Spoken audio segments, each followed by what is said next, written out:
Hey, I'm Warren Sprouse. This is the Bible Forum. It's December 3rd, 2017.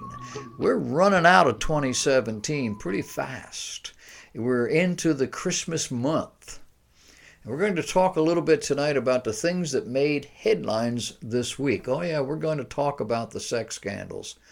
But first, you need to know that according to Israeli television, Prime Minister Benjamin Netanyahu has warned Syrian President Bashar Assad, he did that just this week, that Israel will intervene militarily in the Syrian civil war if Assad gives formal permission to Iran to establish a military presence in Syria. Now, you say, why would that come up in conversation? Well, because that's where things are headed. That's what is being discussed and mentioned here and there by Iran. And the Israelis are taking note. Last week, Hashem Moussaoui, spokesman for Iran's Iraqi Shiite militias, announced that his movement planned to establish a, quote, Syrian Golan Liberation Brigade, end of quote, and that the move was in coordination with the Syrian government. Now, if Israel were to launch a war with Lebanon, he pledged, the brigade's men would be right there, and they would join in the fight against Israel at Hezbollah's side. Now, observers think that President Assad may already be very unimportant to any of the events that are happening in his country. The Revolutionary Guard appears to be winning the political argument. All that needs to happen is for the United States to scale back their presence on Syria's eastern border, and Iran will have their long-sought land bridge from Iran, which is ancient Persia, across Iraq into Syria. Both Assad and Moscow understand from messages being passed directly and indirectly by Israel that any indication of Syria's acquiescing to Iranian pressure could lead to an escalation and even war with Israel. Now, for all his caution, Assad may already be on the path to an Israeli intervention. You see, it seems the Revolutionary Guard is currently winning the argument. And our own President Trump is planning to go to Israel this week and announce that we will recognize Jerusalem as Israel's capital city. That ought to warm the heart cockles of every Arab in the world. Of course, if you've been paying any attention, you know they're already talking about it. And they've already threatened in every way possible. So things are getting a little bit tense in the world, and that doesn't even factor in North Korea. The Cold War has just got a lot hotter. Netflix announced recently that they will be releasing a new series. It's called Messiah. It's based on the life of a modern-day Jesus. Now, I don't know where this Jesus comes from or why, but apparently Jesus shows up in 21st century society. According to website relevantmagazine.com, the series is being produced by Roma Downey and Mark Burnett. Now, in the announcement, they are listed as Christians. But in terms of reality, that phrase, Christian, means that they aren't Muslim, nor are they completely pagan. And they are apparently married, Roma preferring to keep her own name, probably for professional reasons. But these folks are the same ones who produced the popular miniseries called The Bible. Now, Deadline.com describes the plot of the new series, saying it chronicles the modern world's reaction to a man who first appears in the Middle East, creating a groundswell of followers around him, claiming that he is the Messiah. I know. Forget the Bible. Roma Downey and her husband have forgotten, ignored, and have no concern about the Bible. Haven't for years. Even when she was on the show, Touched by an Angel. The Bible didn't factor into that anywhere except for the terminology. The story unfolds from multiple points of view, including a young CIA agent. He's an Israeli Shin Bet officer. A Latino preacher is involved, and his Texan daughter, along with a Palestinian refugee, and of course the media, among others. The series creator added that, quote, Messiah is a series that will have the audience to asking big questions. Like what? Well, what if someone showed up in 2018 amid strange occurrences and was thought to actually be the Messiah? What would society do? Well, the Christian society, those that are truly saved, those who truly believe the Bible, would ignore it. It's impossible. How would the media cover this? They'd be all over it. Would millions just simply quit work? I mean, it's over, right? When Jesus comes, it's done. Is it possible that governments will collapse in the face of this? These are the questions that the media and some of the other people are asking. Now, Downey and Burnett claim that it's a series that could change everything. You do know it's hype, right? Many people will wait with bated breath to see what this is all going to, this is going to be, it's a religious thing. It ain't never a religious thing. It's never going to be a religious thing. Well, it'll be a religion, but not a Christian thing on any level, except the terminology. I hope they prove me wrong, but so far they never have.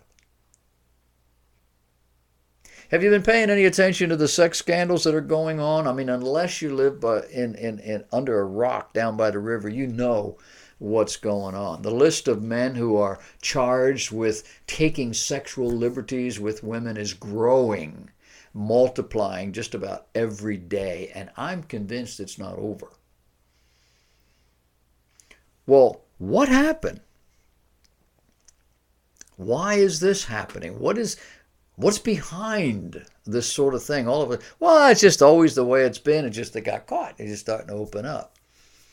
Well, philosophically, going back a few decades, the sexual revolution happened.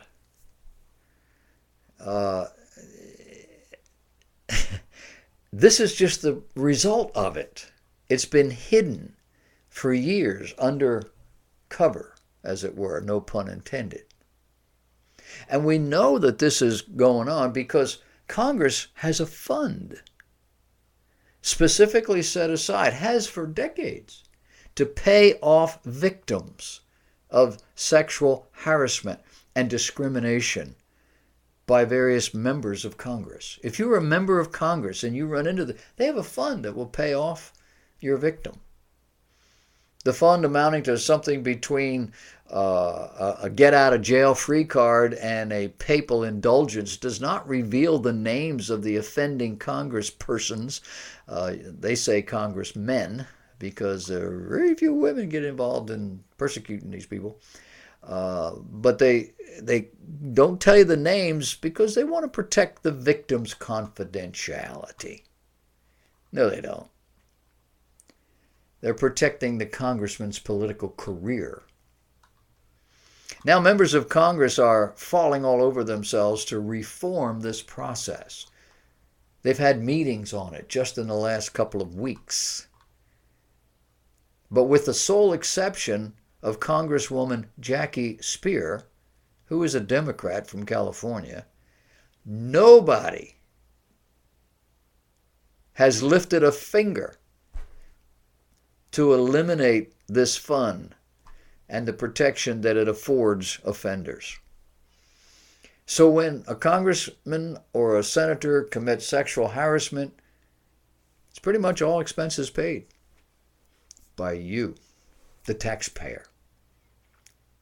What is the problem here? Well, the problem is men in powerful positions, specifically power over women and living in protected positions within society. These men clearly are unconcerned about what anyone may say or do, and they have been, are, using their authority and or position to take liberties with the women who work for them or work with them. Why? Well, because the culture has finally allowed it. In fact, the culture has almost demanded it. Do you remember the sexual revolution? It's a term that we've used for the last 30 years or more, 40 years perhaps. It is a term that is used to describe how all forms of sexual behavior and attitudes and dress and so forth are out in the open or acceptable and, among consenting adults and that sort of thing. But it has ever been men in power abusing the women who surround them. It has always been like that. In fact, it's been worse than that. But talking about a sexual revolution means we've reached a point, ethically, morally, where sex is no longer limited to a husband and wife in the privacy of their own home, but is now outside the marital bounds and into the social structure. Can a popular music singer today, if that singer is female, be popular wearing modest clothing and acting morally decent? Of course they can. Then why don't they? Why does she wear skimpy outfits, jiggle around, actually simulate the sex act while she's singing the songs? Why are the songs so sexually suggestive? And not just for the women, the men too. But theirs are more dominant in the way they handle it. Now you might look at these women and say, well, they don't actually have to dress like this or undress like this and act like this. But then it begs the question, why is she doing it? And how many show folk are still married to their original partners? When it happens, Roy and Dale Evans, it's news. Now, I'm old, and I remember a day when show folks did not have a good moral reputation.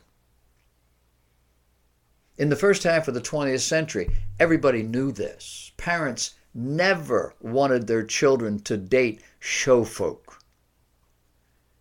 It was a truism. They definitely did not want their children to marry one of them. And for as long as there have been show folk, they have had a reputation for being immoral. Why? Well, because these people had low morals. They toured a circuit, as they say, never in one place too long. That alone creates opportunity. They acted out behaviors on stage that suggested immorality. In burlesque, The women dressed scantily, acted outrageously, lewd, joke, scanty dress, removing their clothing in some cases until the term burlesque came to mean just that. What the baby boomers apparently did not know or care about was what all this was doing to the culture. The rock and roll of the 60s was not anything like the rock and roll of the 50s. And the rock and roll of the 70s and 80s was worse. Can you say Janis Joplin? The Shirelles gave us a song, Will You Love Me Tomorrow? What is that about? Motown came out with a song, Shop Around. Oh, it's just fun. No, it wasn't. Girl groups became popular in 1963 thanks to Phil Spector. They didn't stand stock still like the women did in the 40s and the 50s. They moved around, and they didn't just wear respectable evening clothes. By the mid-60s, drug themes were being introduced into the music, hidden by code. Songs you had to know were about drugs to know that they were about drugs. Rhythm and blues, R&B, became more hard, more raunchy. Soul music and psychedelic soul were introduced. Then came heavy metal. You remember the song Born to Be Wild? It was a coming-of-age kind of anthem. Jim Morrison of The Doors was arrested for indecent exposure at a concert in Miami. Not just once. And Jim Morrison of The Doors has a story that he tells that is nothing short of demonic oppression. And then came Woodstock. All of this, from the drugs to the sex to the rebellion, grew out of a form of music that is celebrated as rebellious. Well, what are they rebelling against? They're rebelling against your grandparents' poor puritanical ideals, which they got, where? From the Bible. Sex outside of marriage, lascivious behavior, drugs, alcohol, and so forth are not new. In the book of Esther, almost 3,000 years ago, the king in that story expected his wife, the queen, to strip down naked and parade herself before the visiting kings and monarchs to show off. The king was drunk. She refused. He had her removed from his sight. Deposed as a queen, he started looking for a new queen. That's the story of Esther. The current culture views women as equals in life and in marriage. Now, there's no other place in society where that occurs. No other system or organization where every adult member is viewed as equal if in every way exists. We know in any particular group or organization, there always has to be a leader.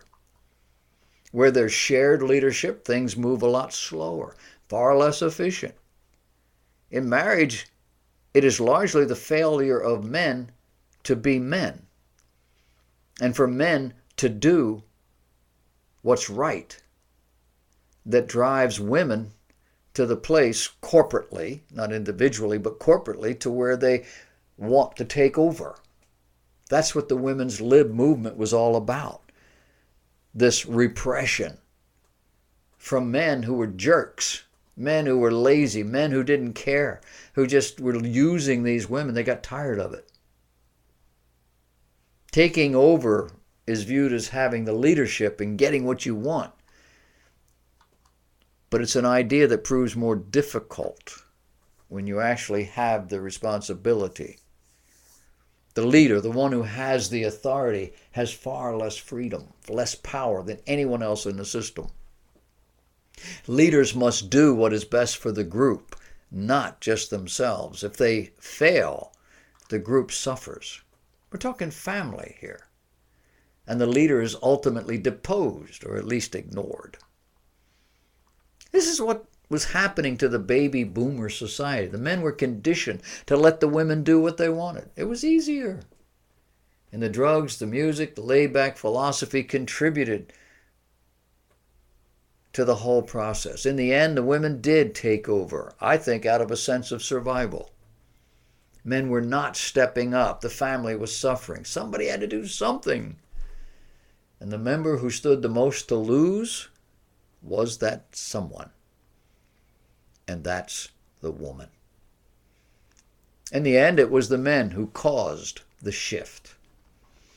They had no objective value system. They had no biblical foundation. They had no understanding of family or marriage.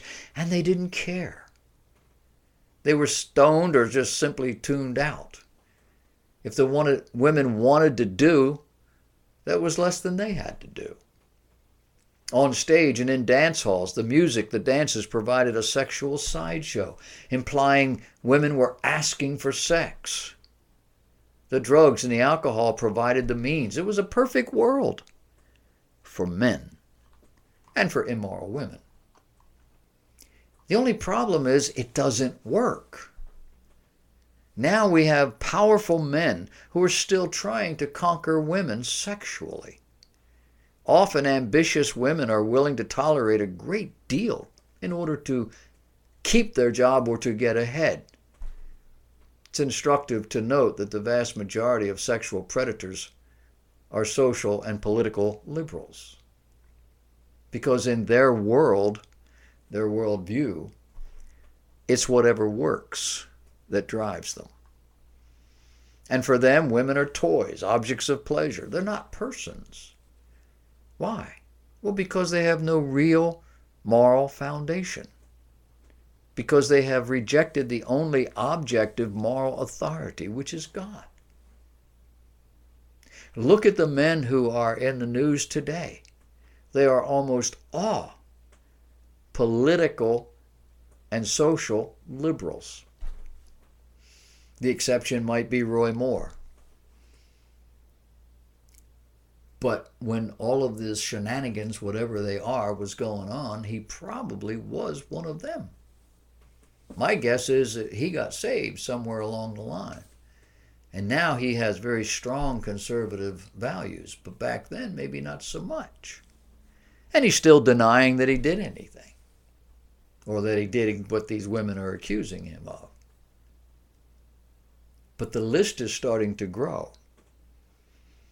And more women are finding that when women come forward and they point the finger at a Matt Lauer or a Harvey Weinstein,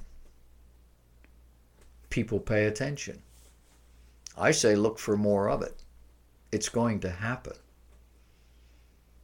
But within the entertainment community, didn't you know this stuff was going on?